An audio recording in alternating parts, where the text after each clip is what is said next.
First of all, I joined a union very young. I started working at 15 years old, and I first joined a union at 15. I found that there was still sexual harassment, and the union, the person who was the union representative in my workplace didn't care. It was all men. So when I was young and I experienced that sexual harassment, I was thinking, the union's not helping women. Years old. I was working in a hotel like this, and again, the union was all men, and I put my hand up to run for the election because I thought the only way to change this is actually to have women involved. So I won in the hotel, and the union started giving me training. I finished school quite young, but I was able to go to university later.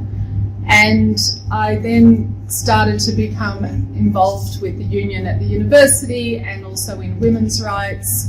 And so I've had a career in both women's rights and labour rights, both of these areas. At their conference, and then later they asked if I would be interested in joining PSI as the regional secretary.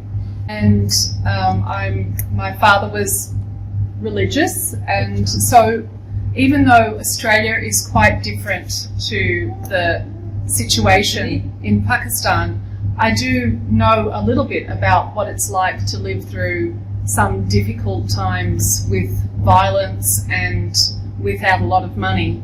And I also grew up in a large family without a lot of money. So even though it might seem I'm from a rich country and have a lot of privilege,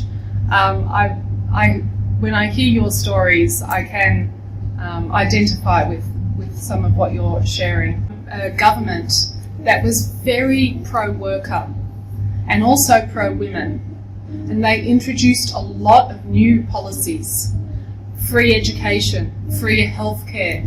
Young. So the only reason I was able to get those opportunities was because of public services that were for the poorer people.